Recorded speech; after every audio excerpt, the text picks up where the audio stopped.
जी hello दोस्तों, मैं हूं कमर सीमा। और दोस्तों, जिस तरह कि आप देख रहे हैं, मेरे साथ मौजूद हैं साजिद तार साहब। तार साहब, सबसे पहले तो आपके वक्त का बहुत शुक्रिया sir. My pleasure, thank you.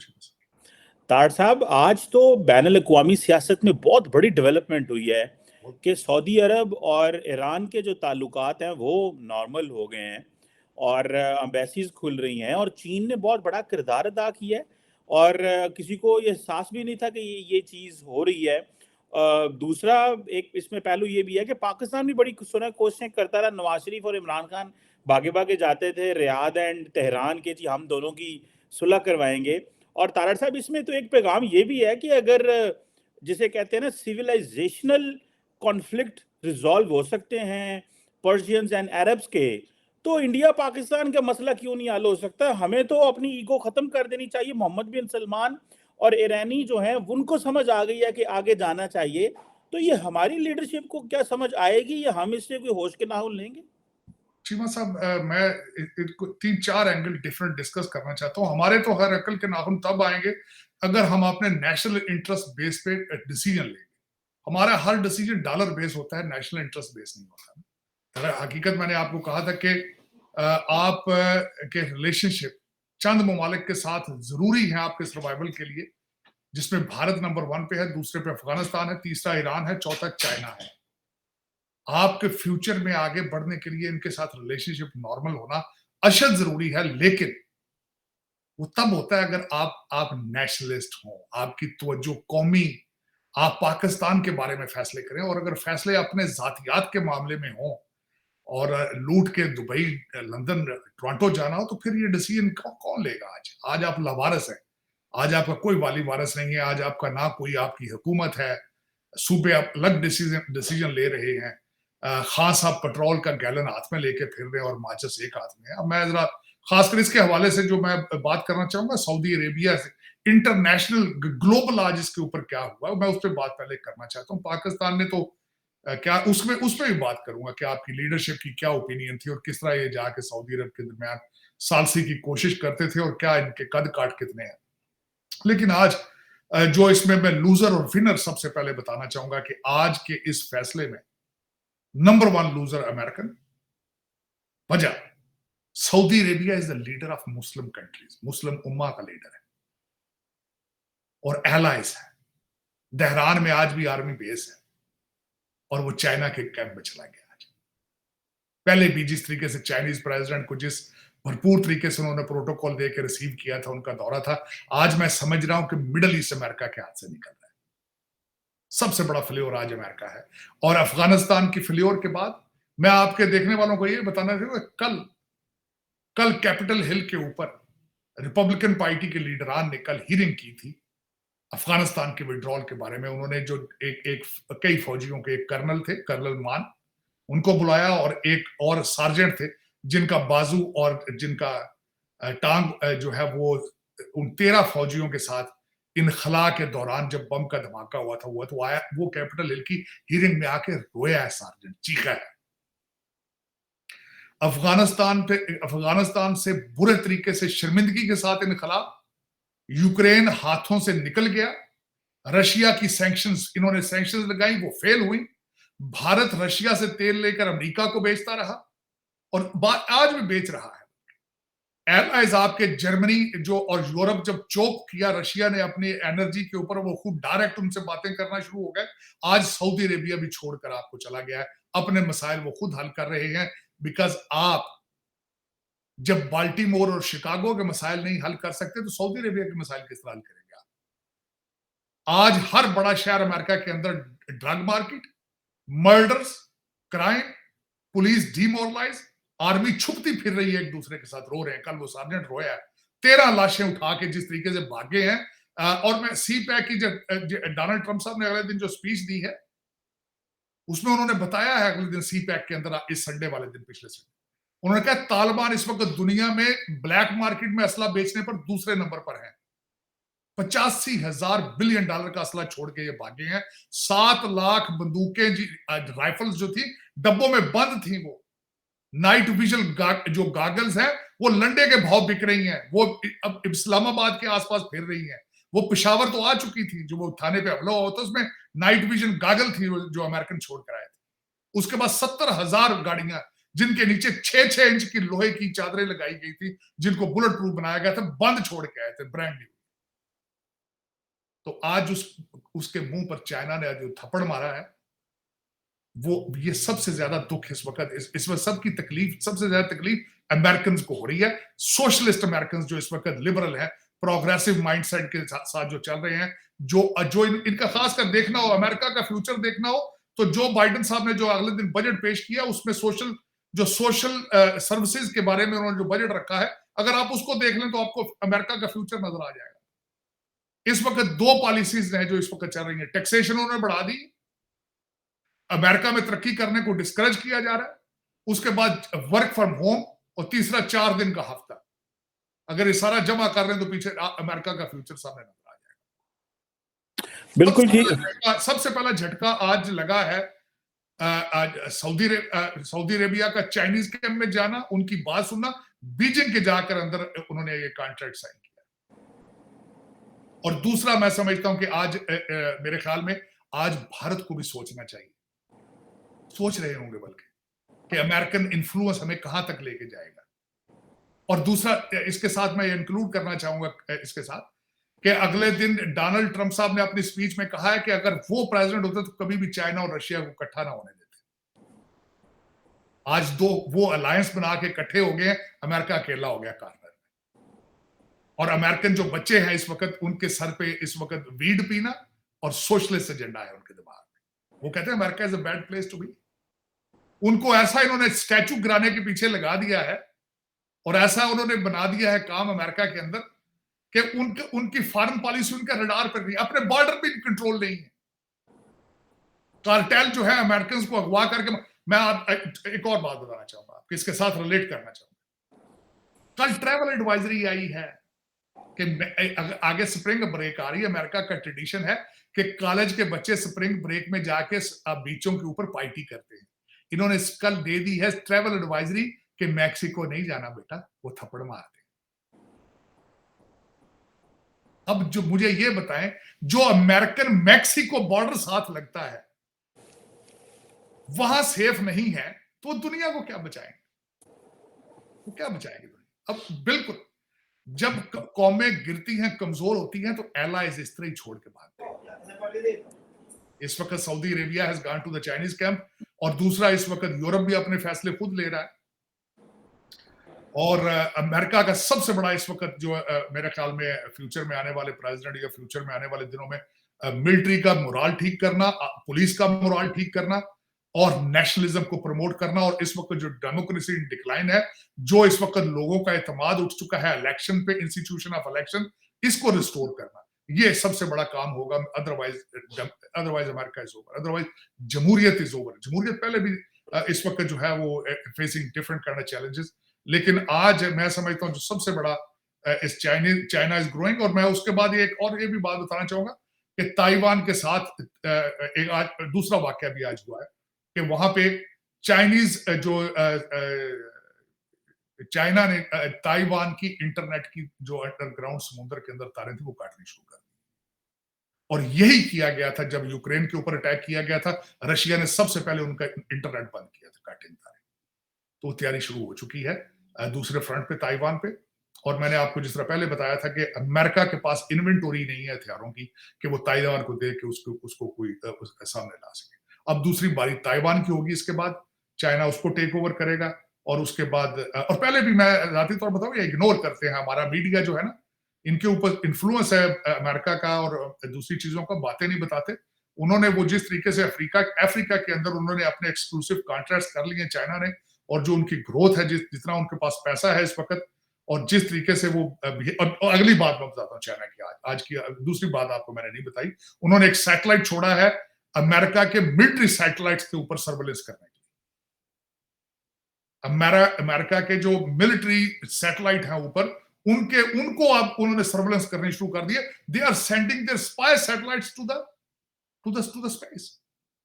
वो चाइनीज सैटेलाइट्स को वॉच कर रहे हैं, बल्कि दो उनका जो सैटेलाइट एक चाइना ने छोड़ा सर्वेलेंस के लिए, वो बिल्कुल जाके जाम हो गया, जहां 2 सैटेलाइट थे अमेरिका के आर्मी के, उनकी लोकेशन ऑब्जर्व की है उसने, वहां रुक के सारा कुछ उसको वॉच किया।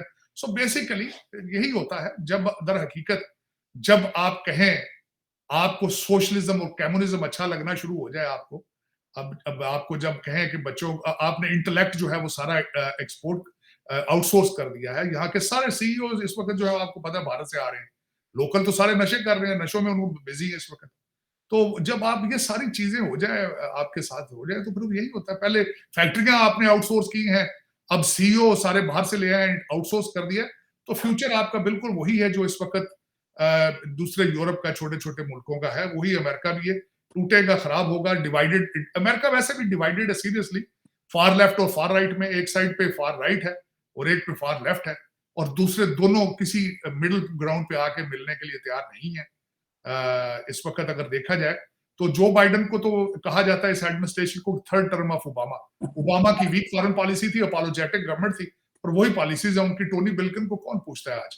तार साहब, एक जो अहम बात इसमें मैं जो अखज़ करना चाहता हूँ वो ये है कि पाकिस्तान और इंडिया के लिए इसमें क्या लेसन है? आपने इसमें थोड़ी देर सबसे पहले मैं देखें, दो चीजें चाहता हूं, अगर आई एम सॉरी उस पे, हाँ जी आप पहले करें।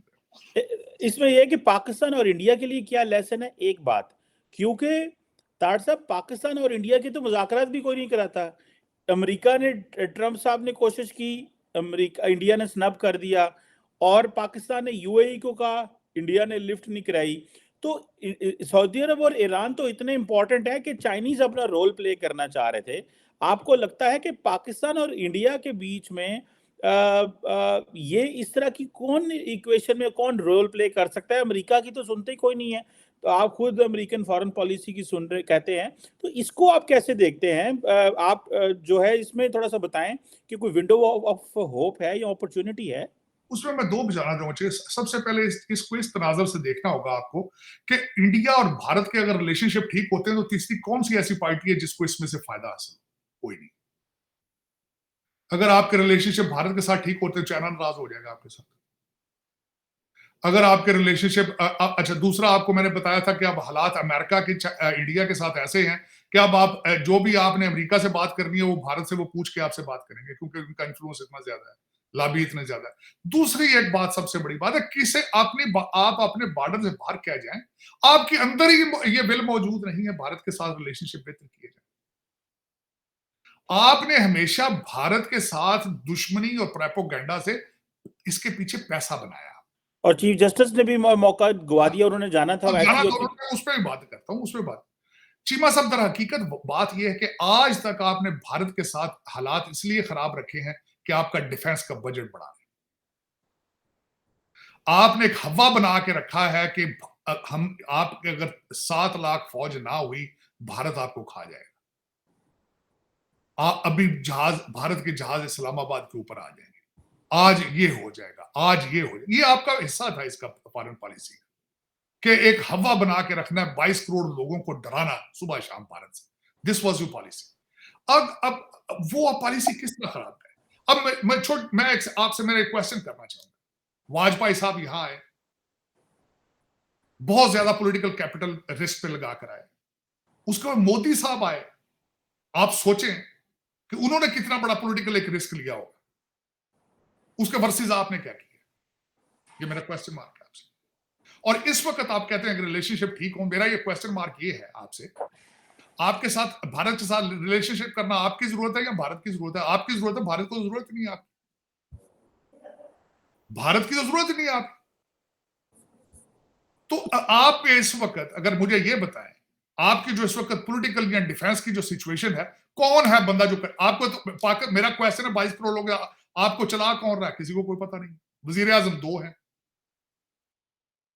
सूबे 4 हैं, अपने अपने वो कामों में लगे, वो फेडरेशन की बात मानते ही नहीं। बॉर्डर आपके सारा दिन तालिबान फैर मारते हैं। आप मुझे ये बताएं, आप अपने इंटरनल फैसले नहीं कर पा रहे, एक्सटर्नल किस तरह करेंगे आप फैसले? हाँ ये है, अगर भारत आपको ये कहे कि हम आपको डॉलर डॉलर दे देंगे तो आप सारे चले जाएंगे वहां। भारत आपको ये कहे जी आ जाओ आप, तो हम लंदन में, दुबई में आपको पैसे दे देंगे, तो आप देखेंगे फौरन सारे चले जाएंगे शाम तक। लेकिन वो नहीं देते, वो क्यों? जरूरत नहीं उनको क्या जरूरत है आपकी? तो हकीकत असल में ये कौमियत, आपको सबसे पहले कौमियत चाहिए, फिर एक कौमी लीडर चाहिए जो पाकिस्तानी हो, जो जिसको पता हो पाकिस्तान की जरूरतें क्या है। भारत से दालें लाएंगे तो कितनी सस्ती पड़ेंगी, ऑस्ट्रेलिया से दालें लाएंगे तो कितनी महंगी पड़ रही, लेकिन वो कौन करेगा? वो लीडर करता है। लेकिन लीडर कौन, कितने लीडर है आपके? सारे लीडर जो हैं जिनके बच्चे सारे लंदन बैठे हैं, प्रॉपर्टियां सारी लंदन में, मैं तो उनको लीडर ही नहीं कहता, ये तो लुटेरे हैं, ये तो लूटने वाला अलायंस है। और जज देख लें, सारे, हर जज का लड़का जो जज या भतीजा एमपीए है या दामाद एमपीए, हर जज का। ये कौन सी पिछड़ी, यही हालत आपकी एस्टेब्लिशमेंट की। ये मेरे भाई, इनमें से कोई भी पाकिस्तान के मुफाद के लिए नहीं सोच रहा, ना कोई डिसीजन लेने की सलाहियत क्या रखता, बिल ही नहीं, उनकी ख्वाहिश ही नहीं। आईएमएफ के पीछे पड़े हैं क्योंकि इन्हें डॉलर और पाउंड चाहिए लंदन के लिए और अपने टोरंटो दुबई के प्रोजेक्ट्स के लिए। इन्हें आम पाकिस्तानी के लिए कोई दुख दर्द नहीं। और मैं गारंटी कर दूं आपको, आईएमएफ का पैकेज चाहिए ही नहीं, जितना पैसा आपके पास मौजूद है। देखिए ना, श्रीलंका को उन्होंने फौरन दे दिया जो पैसा चाहिए था, क्योंकि उन्हें पता है कि ये अपनी किस्मत ठीक कर लेंगे। आपके ऊपर उन्हें एतमाद ही नहीं, क्योंकि उन्हें पता है यहाँ पे बैठ के उनको टिम हॉर्टन की स्टोरियां नजर नहीं आ रही, उनको केएफसी के प्रोजेक्ट नजर नहीं आ रहे। आपकी जो लंदन में प्रॉपर्टियां, आपका क्या ख्याल है आईएमएफ वालों को, गोरों को नहीं पता, नाक में रोटियां डाल रहे हैं। उन्हें पता नहीं खान साहब के बच्चे कहां हैं, उन्हें पता नहीं है कि नवाज शरीफ कहां बैठा है, उन्हें पता नहीं जरदारी साहब के बाहर कहां कहां प्रोजेक्ट चल रहे हैं। कौन सी ढकी छुपी बात? एस्टेब्लिशमेंट के जो रिश्वतों के रेट उन्हें नहीं पता। आपका क्या ख्याल है, अमेरिकन एम्बेसी को खबर नहीं जाती हो? आपकी अखबारों की ट्रांसलेशन नहीं कराते होंगे वो डेली बेस पे। और जो रिश्वत किसी ने उनको बताया नहीं होगा कि वो टीके साहब की बच्ची की शादी के ऊपर 1 अरब 20 करोड़ की सलामियां, आपका क्या ख्याल है, अमेरिकन एम्बेसी को नहीं पता होगा? चीमा साहब, दर हकीकत बात यह है, आपको सारा कुछ करने से पहले पाकिस्तानी बनना पड़ेगा, और उससे पहले कोशिश करें पाकिस्तान बनाए। पहले आपने 76 साल पाकिस्तान नहीं बनाया, आपने लूट मार की एक मार्केट बनाई। अब दहशत गर्दी बेच बेच के आपने 5-5 हजार के पाकिस्तानी गुटानमों में बेचते रहे। अब दहशत गर्दी पका पका के बेचते रहे दुनिया। तार साहब, कोई ये सवाल क्यों नहीं करता है? जो लोग, हम लोग तो बोल रहे हैं, लेकिन जो अरबाब इख्तियार हैं वो क्यों सवाल उनमें से ये बात नहीं करता? सियासतदान नहीं बोलते, जजेस नहीं बोलते, रिटायर्ड फौजी नहीं बोलते, रिटायर्ड ब्यूरोक्रेट नहीं बोलते, ये सारे सिस्टम के बेनिफिशियरी हैं। कहते हैं बोलेंगे तो नुकसान होगा, हमारे बच्चों को मसाइल होंगे, हमें मसाइल होंगे, लिहाजा खामोश रहो। कोई तो बोलना चाहिए, किसी को तो नहीं, जिनकी आप बात कर रहे हैं चीमा साहब, वो सारे समाज में नंगे। आज एक दूसरा थप्पड़ अबसार आलम ने पाकिस्तानी कौम के मुंह पे मारा है, जो आर्टिकल लिख के उन्होंने कहा है किस तरीके से पाकिस्तान की बच्चियां इस्तेमाल करते रहे हैं डिप्लोमेट्स के साथ। डिप्लोमेट्स, चीमा साहब, आज जो आर्टिकल अबसार आलम ने लिखा है वो 22 करोड़ लोगों को चाहिए, उसको फ्रेम करा के घरों में रखें। और उन्होंने, आज मैं हैरान हूं कि वो आर्टिकल के अंदर उन्होंने लिखा है कि उसकी वीडियो उस लड़की की और डिप्लोमेट की चीफ जस्टिस साहब को दिखाई गई, चैलेंज किया। ये वही अबसार आलम है जिन्होंने कहा था कि वो आपके वो यहाँ इस्लामाबाद के रियल एस्टेट वाले बंदे को उठा के जाके मारा था, और उसको कहते थे कि 50% वो एक लड़की लंदन में, उसको ट्रांसफर करो, 50% इसको ऑफर, इसको ट्रांसफर करो। किसी ने उस पर 100 मिनट एक्शन लिया? इलेक्शनों पे तो भाग भाग के लेते हैं क्योंकि जुआई सारे एमपी है। चीमा साहब, एक गल्ला डीएनए दिया ने चो जी, एक गल्ला डीएनए दिया। एक कौम ਜਿਹੜੀ ਇਹਦੇ ਡੀਐਨਏ 'ਚ ਸ਼ਾਮਲ ਨਹੀਂ। ਜਿਹੜਾ ਲੁੱਟਣ ਆਉਂਦਾ ਸੀ ਉਹਦੇ ਗਲੇ 'ਚ ਹਾਰ ਪਾਉਂਦੇ ਸੀ। ਜਿਹੜਾ ਲੁੱਟਣ ਆਇਆ, ਭਾਵੇਂ ਕੋਈ ਸਾਡਾ ਪਠਾਨ ਭਰਾ ਆਇਆ ਤੇ ਨਾ ਉਹਦੇ ਵੀ ਹਾਰ ਪਾਏ ਨੇ, ਤੇ ਜੇ ਗੋਰਾ ਆਇਆ ਤਾਂ ਉਹਦੇ ਗਲੇ ਵੀ ਹਾਰ ਪਾਏ ਨੇ। ਉਹ ਖੁਦਾ ਦਾ ਨਾਂ, ਜੇ ਸੂਰੀ ਦਾ ਨਾਂ ਚੇਂਜ ਕਰ ਲਓ ਮਿਜ਼ਾਈਲ ਦਾ, ਅਗਲਿਆਂ ਨੇ ਕਿਹਾ ਉਹ ਸੂਰੀ ਤੁਹਾਡਾ ਨਹੀਂ ਬੰਦਾ, ਸੂਰੀ ਸਾਡਾ ਸੀ, ਅਫਗਾਨੀ ਸੀ, ਉਹ ਚੇਂਜ ਕਰ, ਕੋਈ ਲੋਕਲ ਨਾਂ ਰੱਖ ਲਓ, ਮੁਹੰਮਦ ਇਕਬਾਲ ਰੱਖ ਲਓ ਉਹਦਾ ਨਾਂ, ਸਿਆਲਕੋਟ ਦਾ ਸੀ, ਨਾ ਰੱਖ ਦਿੱਤਾ ਨੇ ਸੂਰੀ ਮਿਜ਼ਾਈਲ ਦਾ। ਤੇ ਉਹ ਪਠਾਣਾ ਨੇ ਕਿਹਾ, ਉਹਨਾਂ ਨੇ ਸਾਡਾ ਬੰਦਾ ਜੀ, ਯਾਰ ਕੀ ਕਰਨ ਲੱਗੇ? ਉਹ ਚਾਈਨਾ ਤੋਂ ਜਿਹੜਾ ਮਿਜ਼ਾਈਲ ਤੁਸੀਂ ਇੰਪੋर्ट ਕੀਤਾ, ਉਹਦਾ ਨਾਂ ਕੋਈ लोकल रखो प्लीज। लेकिन चीमा साहब, दुख वाली गल है, दुख वाली बात यह है, 3-4 क्वेश्चन मार्क है। जो ख्वाजा आसफ की बात कर किसी ने नोटिस नहीं लिया, अबसार आलम के 2 आर्टिकल हैं, कोई नोटिस नहीं लिया। हुण थप्पड़ा ना जाके अबसार आलम के पीछे ना पै जाना, खुदा दा ना जे उन्हें रहन देना, उन्हें जो लिखिया ਉਹਦੇ ਤੇ अमल करो। और मेरी रिक्वेस्ट है, मैं पैरी पैना, मैं कहना अपने आर्मी चीफ साहब दे, खुदा दा ना जे पाकिस्तान का कुछ करो, निकल गया जिथों गेम निकल दी, गेम निकल दी प्लीज। तार साहब, अगले दिन जो रजा रबानी ने बात की थी और आज बिलावल ने भी न्यूयॉर्क में बात की, आपको पता है बिलावल एक लंबे ट्रिप पे न्यूयॉर्क आए हुए हैं वो और तो कई रहते ही लोग थे ना, मेरे ख्याल उनके आज से शिफ्ट हो गए। कई लोग तो मेरा ख्याल है कि उनको यही मशवरा दे रहे हैं कि वो अपार्टमेंट लेके यहीं बैठ जाए, यहीं से फॉरेन ऑफिस जो है वो चलाएं। तार साहब, बिलावल कह रहा है कि आईएमएफ हमारे साथ ज्यादती कर रही है। रजा रबानी जो पाकिस्तान के चेयरमैन सेनेट रहे हैं, उन्होंने ये बात की थी कि हमें बताया जाए कि क्या अमेरिका या आईएमएफ हमें प्रेशर डाल रहा है न्यूक्लियर प्रोग्राम के ऊपर और चाइना के साथ ताल्लुकात को रिविजिट करने पे। तो ये जो क्योंकि बात तो कोई भी नहीं है, लेकिन वो पैसे दे ही नहीं रहे, वो जिसे कहते हैं ना स्टाफ लेवल की अप्रूवल ही नहीं हो रही। वो जनवरी से शुरू लगे हुए हैं और बातें हो रही हैं, ये बातें हो चीमा साहब दर हकीकत मेरे ख्याल में जाती तौर पर पूछे आपको, आईएमएफ ने, उन्हें पता है आप पैसे चाहिए नहीं आपको, उन्हें पता है, उन्हें पता है कि आपको पैसे नहीं चाहिए। ये पैसे सिर्फ जो ये चंद अफसरशाही है और लुट डालने वाले ये आपकी स्टैब्लिशमेंट और सारा ये ग्रुप जो है, सिर्फ इनको पैसे चाहिए, आपको पैसे नहीं चाहिए। मेरे ख्याल में, मेरे जाती ख्याल में मुझसे पूछे, जिस तरीके से लेटली आपके अंदर सारा कुछ चल रहा है, हो रहा है, इन अंडर गिवन सर्कमस्टांसेस, मेरे ख्याल में यू डोंट नीड एनी, आपको पैसों की जरूरत नहीं। आपके इन अफसरशाही के स्टैब्लिशमेंट और इन लुटेरों की बेसमेंटें भरी पड़ी हैं डॉलर और पाउंडों से। आपका क्या ख्याल है, आपकी जायदादों की लिस्टें उनके पास नहीं होंगी जो आपके बाहर प्रॉपर्टी है? आपको नहीं पता तो मैं किसी को लिस्ट बना दे दो, सराज मौलाना जमात इस्लामी के मौलाना सराजुल हक साहब है, उनसे लिस्ट ले लें यार आप। आईएमएफ वालों को चाहिए, उनसे क्या यार, वो 10 बंदों की लिस्ट भेज दे जिनके आपने भेजा, उनसे ले लें। अगर नहीं पता तो किसी आईएमएफ वाले, आपका क्या ख्याल है जो टोरंटो में जो सारी कैश पे कोठियां लेते हैं, लंदन में जितनी कैश पे प्रॉपर्टियां आपने ली, इन्हें नहीं पता, सारे पता है इनको सब।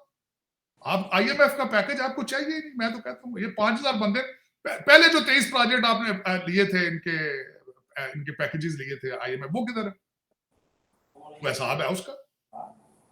ये 25 साले जो बंदे थे ना खान साहब के साथ, जिनकी अभी पूरी दाढ़ी मुछे भी नहीं, उन्होंने करोड़ों में करप्शन नहीं की, अरबों में की है, और पता है सबको। 45 ट्रिलियन का कर्जा लेके गए थे वो जी, पता है, सबको पता है। तार साहब, ये जो कर्जा लेते हैं इस पे क्यों बात नहीं की जाती कि इतना कर्जा लिया गया, इतना कर्जा लिया गया, इसके ऊपर क्यों लोग बात ही नहीं करते कि भाई कर्जा तो बाद में मैंने और आप आदमी ने देना है, हमारे ऊपर टैक्स लगेंगे, तो बोलती क्यों नहीं है वहां कर्जों पे? साहब, सबसे पहले तो मैं समझता हूँ इस वक्त बड़ा आसान तरीका को करने वाला हो। मैंने तो खैर पहले भी आपके भी प्रोग्राम में कहा था कि हमारे चीफ साहब जा रहे हैं सऊदी अरेबिया उमरा करने और मिलने सबसे, तो वहां पूछा है एमबीएस किस तरह उसने पैसे लिए थे होटल में जाके, अगर वो नहीं करना चले उसको भी छोड़ दें। मुझसे सिर्फ दो चीजें स्टेप कर लें, दो चीजें, जो की पोस्टों पर बैठे उनकी रिश्तेदारियां पूछे और उनकी फॉरेन सिटीजनशिपें पूछे कि तुम्हारे रिश्तेदार क्या है, जिनका कॉन्फ्लिक्ट ऑफ इंटरेस्ट है उनको निकालें, और जिनकी बाहर की सिटीजनशिप है उनको निकालें। 90% प्रॉब्लम आपके इसी में से सॉल्व हो जाए। अब बच्चे को पता है कि कौन कौन से जज के दामाद जो है एमपी है, कौन कौन से दामाद है जिनके जज है, जिनके दामाद एसपी है या दूसरे जज, कौन कौन क्या क्या कर रहे हैं। कॉन्फ्लिक्ट ऑफ इंटरेस्ट नहीं हो तो उनको क्यों वो केसेस सुनते हैं? वो ये भी जनरल साहब आए हैं अकाउंटेबिलिटी को देखने, कोई आपको उम्मीद लगती है इनमें ये कोई एमबीएस स्टाइल करेंगे? नहीं, आते या तो करते ना, फाइलें तो पहले ही पड़ी, फाइल तो हर बंदे की बना के रखते हैं 5-5 साल पहले की, वो या तो आते ही फाइलें खोलते हैं ना कुछ। मुझे आप ये बताएं, आज की खबर है वो आपके अब्बासी साहब ने लिखा आर्टिकल जनरल फैज के बारे में, वो नैब में गया था ना केस, चकवाल के लोगों ने साइन करके भेजे, उसके ऊपर साथ सुना टैक्सेस के, उनके टैक्सेस की साथ पेपर बना के उन्होंने भेजे। उन्होंने क्यों नहीं उस एप्लीकेशन को पकड़ा? उन्होंने कहा नहीं जी, जिसने आना सामने कौन आए, गोली खानी किसी ने आगे, आप लो ना, आप सामने आते हो। उन्होंने चकवाल के लोगों ने लिख के भेजा सारा कुछ, उन्होंने एप्लीकेशन डिनाई कर दी, उन्होंने रिजेक्ट कर दी एप्लीकेशन। उन्होंने कहा नहीं, जिसने आना सामने आए। आते हैं वो तोप के सामने आता है कोई बंदा, और आप कहते हैं कि वो करें कुछ, किया उन्होंने कुछ, क्या करेंगे? वो पेटी पर आने सरकार की। और जिस पे इन्होंने केस बनाना होता है एनोनिमस लेटर पे बना देते हैं कि हमें ये लेटर आया था। बेग ਨੂੰ ਕੁੱਟ ਸਰਕਾਰ ਤੁਹਾਡਾ ਉਹਦੇ ਘਰ ਵੜ ਕੇ ਸਣ ਉਹਦੇ ਜੁੱਤੀਆਂ ਮਾਰ ਕੇ ਉਹਦਾ ਖੁੰਨੇ ਸੁਝਾਤੇ ਸਣ ਉਹਦੀਆਂ ਵੀਡੀਓ ਬਣਾ ਕੇ ਭੇਜਦੇ ਸਣ ਉਹ ਉੱਤੇ ਉਹਨੂੰ ਖਾਨ ਸਾਹਿਬ ਨੂੰ ਲੋ ਇਹ ਲੰਬਾ ਪਿਆ ਜੀ। ਉਹ नहीं है चीमा साहब, मुझे बॉटम लाइन शर्मिंदगी के बाद, सारी कंक्लूजन और सारी पढ़ाई लिखाई रिसर्च के बाद मैं जब अकेला बैठता हूँ, दुख मुझे अपने डीएनए पे होता है। इनका क्या कह सकते, इनके भी डीएनए वही है जो मेरा डीएनए। ये मैंने आपको बताया कि ये हमेशा इन्वेडर्स को आके हार डालने वाली कौम है। इनके अंदर ये रिबेल नहीं कर सकते। ऑपरेशन है ना, इस वक्त 5000 बंदे ने आपको हॉस्टेज बनाया हुआ है पाकिस्तान को। रिबेल कर सकते हैं। मैं पिछले दिनों पढ़ रहा था, मेरे ख्याल पूरे गोरा जो था सिर्फ 1800 बंदा था गोरा, जिसने पूरे इंडिया को आके नीचे लगा लिया। तो उनके खिलाफ रिबेल नहीं इन्होंने किया। तो ये 5000 बंदा बैठा है आपका हर डिपार्टमेंट का, जो लोटे जिसने डाली हुई उनको आपने ये उसने 22 करोड़ लोगों को हॉस्टेज बनाया, बने हुए वो पीढ़ियां बनी उनके सामने, चूंटियां बन के फिर रहे हैं। रिबेल नहीं करेंगे। बिल्कुल सही कह रहे हैं तार साहब, ये रिबेल नहीं करेंगे। बड़ी कोई ऐसा कोई मर्द मोमन उठे जो ये करने की कोशिश करे, लगता तो मुश्किल है। नहीं, माजी में आपके कितने मर्द मोमन थे? आपके जितने मर्द मोमन थे सारे अफगानी, टर्किश और पठान थे। आपका मर्द मोमन यहाँ से कितने उठे बताए ना? पंजाब का किन्ने सूर में सड़ ਜਿਹੜੇ ਖਲੋਦੇ ਰਹੇ ਗੋਰੇ ਅੱਗੇ ਪਠਾਨ ਅੱਗੇ ਕਿੰਨਿਆਂ ਨੇ ਛਾਤੀਆਂ ਅੱਗੇ ਕੀਤੀਆਂ ਸਾਰੇ ਉਲਟਾ ਸਾਨੂੰ ਹੀ ਮਾਰਦੇ ਨੇ ਅੱਗੋਂ ਉੱਠ ਕੇ। ਭਾਈ ਕੌਮ ਹੈ ਸਰਕਾਰ, ਇਹ ਢੋਲ ਤਮਾਸ਼ੇ ਤੇ ਰੋਟੀ ਤੇ ਖਾਬੇ ਤੇ ਲੁੱਟਾਂ ਦੇ ਤਮਾਸ਼ੇ ਤੇ लतीफे ते जूता ते मरासी, ये वो चीज है। बिल्कुल सही कह रहे हैं तार साहब।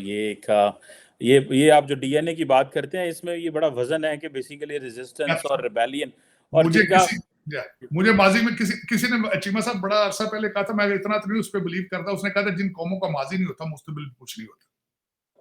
तो मैं इतना तो नहीं बिलीव करता। मैं समझता हूँ कि इंसान चेंज हो सकते हैं, लोग चेंज हो सकते हैं, लोगों में पैदा हो जाती चीजें जरूरत के साथ। लेकिन पता नहीं क्या 76 साल है आपने पाकिस्तान ही नहीं बनाया अभी तक, जो एक फिलॉसफी थी। पाकिस्तान बनाएंगे तो फिर चीजें उसमें से निकलेंगी। आपने पाकिस्तान ही नहीं बनाया। आपको लफ्ज पाकिस्तान का मतलब ही नहीं पता। इस्लाम एक फॉरेन रिलीजन है, आपने उसका भी मजाक बनाया है।